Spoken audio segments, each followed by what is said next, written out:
안녕하세요. 2주의 책 구독자 여러분, 아나운서 장주희입니다. 한 주에 책 한 권 함께 읽고 있는 2주의 책. 이번 주에는 산정현 교회의 김관섭 목사님의 책입니다. 숨 고르기란 제목의 책을 골랐는데요. 리셋, 내 몸이 성전입니다 라는 책을 쓰셨던 김관섭 목사님께서 이번에 새로 낸 책을 제게도 선물을 주셔서 읽어보게 됐습니다. 분주한 일상 가운데서 숨이 좀 헐떡헐떡 그렇게 가빠지는 때에 이 책을 선물 받고 목사님이 주시는 쉼의 선물을 누리듯이 읽어본 책입니다. 글의 길이가 짧아서 짤막짤막하게 잠깐 볼 수 있어서 좋았고요.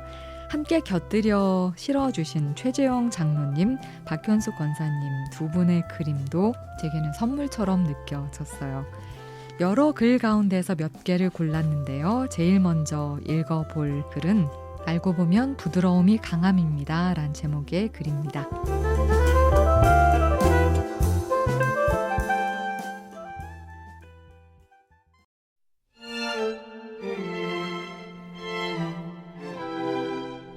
건물의 창은 대부분 사각형이다. 그런데 비행기의 창은 왜 둥근 모양일까? 궁금했다. 여기에는 과학적 근거가 있단다. 1950년대 중반까지만 해도 비행기 창은 사각형이었는데 연속된 비극적 사건 때문에 모양이 바뀐 것이라 한다. 영국 항공기 제작사인 드 하빌랜드가 제작한 최초의 제트 여객기 카미트, 1949년 개발된 터보 제트 엔진 4기 장착에 40여 명의 승객을 태울 수 있는 카미트는 1952년 5월 첫 취항을 했다. 비행 초기에는 별 문제가 없었다. 그러나 1953년 5월 2일 인도의 캘커타 공항을 이륙하던 중 공중에서 기체가 분해되어 탑승객 43명 전원이 사망했다. 이듬해 1월 10일에도 로마 출발 런던행 비행기가 지중해 상공에서 또 폭발해 탑승자 35명 모두가 숨지는 비극이 이어졌다. 사고 원인을 찾지 못하던 중 1954년 4월 8일 로마발 카이로행의 같은 기종 여객기가 다시 지중해에 추락, 21명이 사망했다. 세 차례 추락 사고를 조사하는 중 회수한 파편에서 원인을 찾았다. 다름 아닌 사각형 창문 모서리에서 시작한 균열이 주변 동체로 퍼져나갔던 것이다.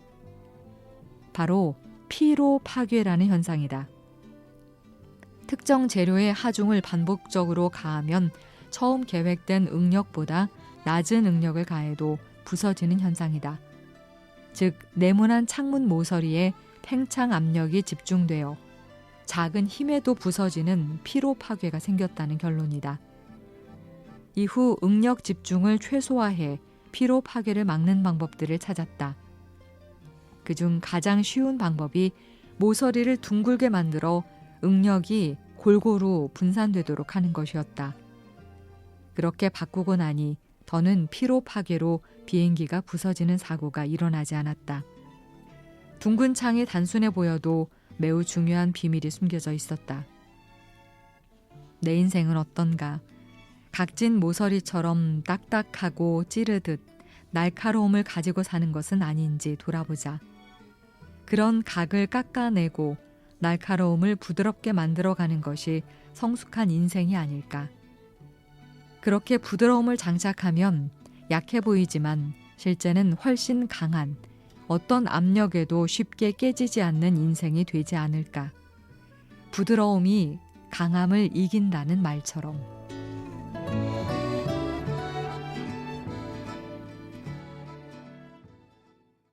비행기의 창문을 매번 보면서도 이게 왜 둥그렇지라는 그런 호기심을 갖지 않았었구나. 이 글을 읽으면서 처음 느낀 깨달음이었고요. 그 둥그러운 창문의 과학적인 원리를 알고 나니까 부드러워 보이는 것이 강함을 어떻게 이기는지, 그리고 외부에서 받는 충격을 어떻게 흡수해내는지를 과학적으로도 알게 되는 것 같습니다. 부드러움이 강함을 이긴다. 강한 사람이, 목소리 큰 사람이 이긴다는 세상의 법칙이 꼭 맞는 건 아니구나라는 깨달음을 준 글이었어요. 자, 두 번째로 나눠볼 글은요. 하나의 반대표가 내게는 복이었습니다 라는 제목의 글 골랐습니다. 처음 우리 교회에 부임하고 8개월쯤 지난 후 위임 투표하던 날의 기억이 새삼 떠오른다. 단 한 표의 반대표가 있었다. 다행히 위임에는 문제가 되지 않았고 모두 박수치며 기뻐해 주었다. 단 한 명의 반대. 그것은 분명 소수 의견이다. 웃어 넘길 수도 있었다. 그러나 나는 지난 30여 년 동안 그 한 표를 잊은 적이 없다. 늘 가슴에 안고 산다. 그 표를 던진 누군지도 모르는 사람을 향한 원망은 결코 아니다. 그 한 표는 늘 나를 겸손하게 만드는 힘이 되었다. 그 덕에 내가 아무리 잘해도 동의하지 않는 사람이 있을 수 있다는 생각을 할 수 있었다. 그러기에 그 한 표는 하나님이 내게 주신 선물이리라.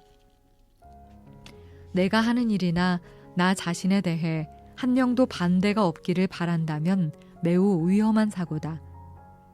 만장일치는 무효다라는 책도 있지 않는가. 문화비평가 변정수가 2003년에 썼다. 그 주제는 이미 탈무드에도 다룬 것이라 한다. 유대의회, 즉 사내들이는 회의 중 만장일치가 나오면 오히려 그것을 문제가 있는 것으로 보고 다음 날까지 생각할 시간을 주었다가 다시 결정하도록 했다고 한다. 만장일치를 감정적인 판단으로 보았으며 다른 의견이 없는 사회를 결코 건강하다고 생각하지 않았던 것이다. 소수 의견, 거기에는 누구도 생각 못한 지혜가 담길 수도 있다. 따라서 소수 의견을 존중해야 한다. 처음에는 소수 의견이었는데 시간이 지나서 다수 의견이 되기도 한다. 예수님이 이 세상에서 사역하는 동안 그분을 따르는 자들은 늘 소수였다. 일명 마이너 그룹이었던 것이다. 왜 늘 반대만 하지 하면서 그를 밀어내고 미워하면 하나님의 뜻을 놓칠 수도 있다. 소수의 생각을 곱씹다 보면 그럴듯한 이유가 보일 때도 있지 않은가.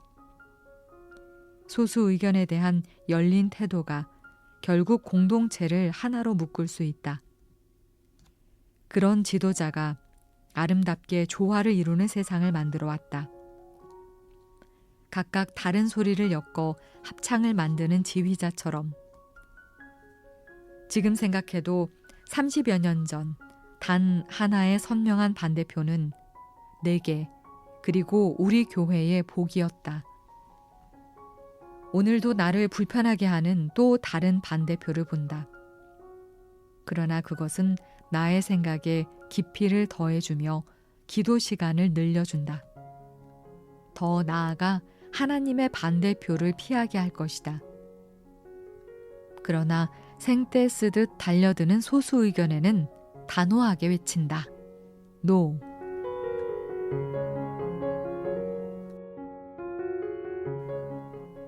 모든 사람이 나를 좋아할 수는 없다는 것을 알면서도 누군가 나에 대해서 안 좋은 의견을 얘기하고 반대 의견을 표하면 사람 마음이 참 약해지고 흔들리게 되잖아요.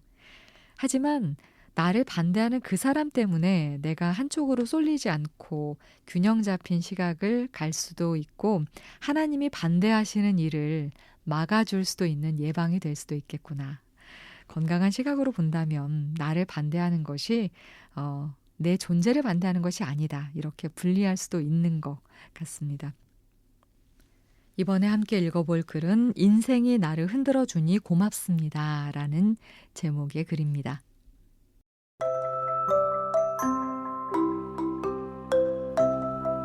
제주도 사모세미나에서 흔들리며 피는 꽃이란 시를 접했다. 집에 돌아와 도종환 시인을 음미했다. 마치 성경의 교훈 중 하나를 요약한 것만 같았다. 흔들리지 않고 피는 꽃이 어디에 있고 젖지 않고 피는 꽃이 어디에 있겠는가. 이걸 누가 모르겠나. 그런데 시인은 이 어렵지 않은 진리를 그의 수사로 시가 되게 했다. 시인은 역시 시인이다. 평범할 진리를 이렇게 반짝거리게 하다니. 이 시가 힘든 과거로 날 이끌었다. 지나온 삶이 머릿속에 파노라마로 펼쳐진다. 초등학교 6학년 때부터 예상하지 못한 난국에 빠졌다. 아버지의 파산으로 학교 가는 길은 험했다. 흔들리지 않을 수 없었고 온몸이 비에 젖은 것 같은 과정의 연속이었다. 벗어나고 싶어 몸부림쳤으나 더 흔들렸다. 젖은 옷은 도무지 마를 것 같지 않았다. 그때 마음을 다잡고 여기까지 오게 한 힘이 있었다. 그것은 담임 목회 30여 년을 버티게 한 힘이기도 하다. 잊었었다. 흔들리고 젖었던 시절도, 그것을 견디게 한 힘도, 내 곁에서 든든히 붙들어준 손이 있었고, 젖은 옷을 말리는 따뜻한 바람이 있었다. 주님이 내 곁에 주셨던 그들, 찬양대에서 인생의 하모니를 알게 한 분, 함께 웃고 울었던 착한 친구들, 그리고 영적 세계로 이끌었던 분과 어떤 상황에서도 좌절 없이 열심히 사셨던 아버지, 또 어머니. 흔들리는 내 기댈 언덕이요, 보송보송한 새 옷으로 갈아입혀준 고마운 분들이다. 그분들이 아팠던 내 모습과 겹쳐 보인다. 인생이 지루하지 않도록 흔들어 준 것이, 젖었다 마르는 굴곡도 견디게 한 것이 한없이 고맙다. 그리고 지금 내 곁에는 흔들리면서도 미소 짓게 하는 사랑하는 아내와 두 자녀가 있다. 고맙다.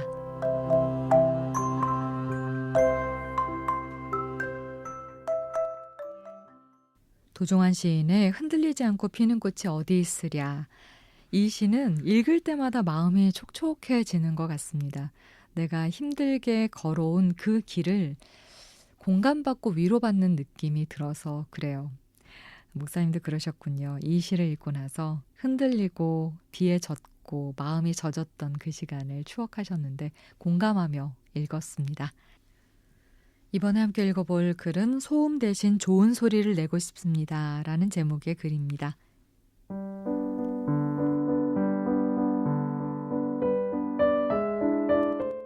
누구나 어디서나 스마트폰을 쥐고 사는 세상. 횡단보도 앞에서조차 스마트폰에 매달려 보행 신호가 켜진 곳도 모를 정도다. 불안해 보이긴 하지만 그렇다고 그들이 내 삶을 방해하지는 않는다. 그러나 조용한 산책길에서 이어폰도 없이 스마트폰으로 트로트를 들으며 앞서가는 사람은 내 귀를 몹시 불편하게 한다. 지하철 안, 스마트폰이 전달하는 영상에 푹 빠져 그것이 소음이라는 것을 모른 채 볼륨을 높인 스마트하지 않은 옆자리 승객도 내 평온을 깨뜨린다. 이쯤 되면 누군가에게 유용한 정보 전달자인 스마트폰이 소음 발생기일 뿐이다. 정보일 수 있고 즐거움일 수 있는 그 소리가 주변의 누군가에게는 소음이고 조용한 시간을 방해하는 잡음이 된다는 것을 왜 모를까? 산책길의 자연스러움을 깨뜨리는 현수막이 눈에 들어온다. 나에게 즐거운 음악이 누군가에게는 소음일 수 있습니다. 저걸 보면 막무가내로 소음을 바라는 그 사람은 소리를 줄일까 싶지만 별 기대는 되지 않는다. 나는 누구보다 많은 소리를 내며 사는 사람이다. 더욱이 그것을 소명으로 여기며 자부심을 갖는다. 물론 듣고 싶어 찾아온 사람들에게 들려주어야 할 소리를 낸다고 생각하는 나다. 그러나 그것도 치밀하게 준비하지 않고 깔끔하게 정제하지 않으면 소음이고 잡음이 될 수도 있을 것이다. 그래서 내 입에서 나가는 소리가 소음이 되지 않아야 한다는 강박에 사로잡힌다. 또 듣는 누군가를 지루하게 하거나 눈 감게 해서도 안 될 것이라는 의무감에 늘 긴장한다.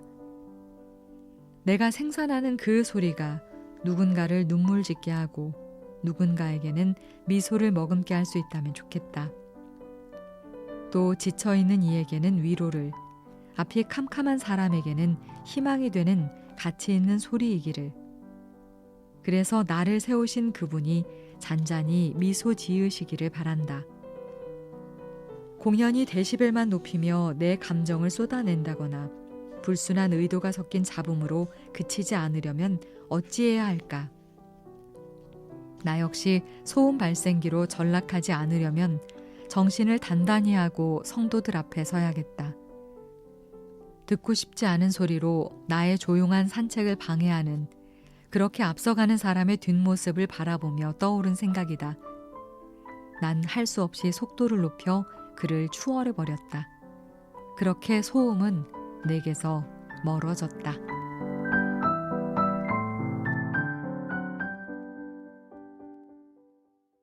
소음과 소리, 한 글자 차이지만 굉장히 느낌은 다릅니다. 저도 소리를 많이 내는 직업이잖아요. 언제나 말을 하고 말을 듣고 그렇게 소통하는 직업이다 보니까 소리에 굉장히 예민해집니다.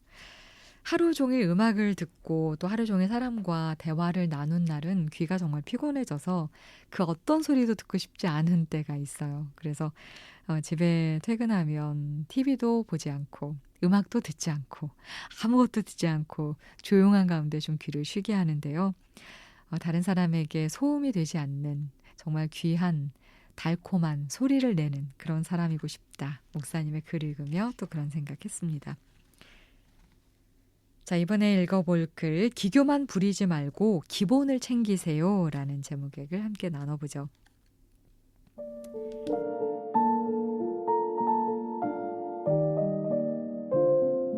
피아노를 배울 때 무엇보다 기본이 중요하다. 기본에 충실하면 피아노를 연주하는 손가락 움직임이 달라진다. 어디 피아노뿐이겠는가? 그것이 서예든 그림이든 수영이든 무엇이든지 그렇다. 이렇듯 뛰어난 연주자며 실력을 갖춘 운동선수라도 기본이 탄탄하지 않으면 한계에 부딪히는 것이다. 인생도 어린 시절 가정에서 그 기본을 배운다. 도대체 기본이 되어 있지 않다라는 한탄은 그래서 나오는 것이다. 가정에서 배운 기본을 학교에서 든든히 다지는 과정을 거치면서 사회화로 연결된다. 그렇게 가정과 학교에서 배운 인생이 평생을 좌우하는 것이다. 그렇다. 기본이다. 그런데 기본이 되지도 않았는데 기교만 부리려는 모습을 본다. 노래의 기본도 되지 않는데 기교를 부려 잠깐 박수를 받을지 모르지만 결국 그 바닥이 드러난다. 전국 노래자랑에서 자주 보는 장면이 있다. 노래는 못하면서 춤부터 요란하다. 물론 땡 소리가 이어지지만 아랑곳하지 않는다. 그래도 그것은 재미나 있지. 그리스도인의 신앙도 기본이 중요하다는 것을 누가 모르랴. 주님은 기본을 제자들에게 가르치셨다. 그 기본 위에 교회가 든든히 서야 어떤 세력도 흔들 수 없는 것이다. 그런데 기본도 되지 못한 사람이 교회에서 열정으로 잠깐 주목을 받기도 한다. 그래 봐야 오래 가지 못한다. 목회도 역시 기본, 그리고 목회자의 필수 사역인 설교 역시 기본이다. 나는 신학교에서 기본을 배우기도 했지만 좋은 목회자 아래 현장에서 기본에 충실하도록 훈련받은 것을 복으로 여긴다. 그 덕에 목회의 리스크를 줄일 수 있었다. 설교도 기교보다는 오직 성경 본문에 충실하게 매달리는 것이 습관이 되었다. 수십 년 동안 무슨 설교를 할 것인지 고민하기보다 성경 읽기라는 기본을 지키고 산다. 그렇게 읽어가면 설교가 쏟아진다. 기본대로 읽고 또 읽다 보면 중요한 메시지들이 구슬을 꿰듯 정리되고 스토리는 물 흐르듯 나온다. 그런데 이런 기본도 없이 이것저것 끌어다가 그럴듯하게 기교만 부리려는 설교자가 보인다. 꽤 좋은 평가를 받기도 한다. 그러나 결코 오래 갈 수 없다. 좀 오래 간다 치더라도 기본기가 없는 기교꾼으로서 교회의 토양을 망가뜨리지 않겠는가.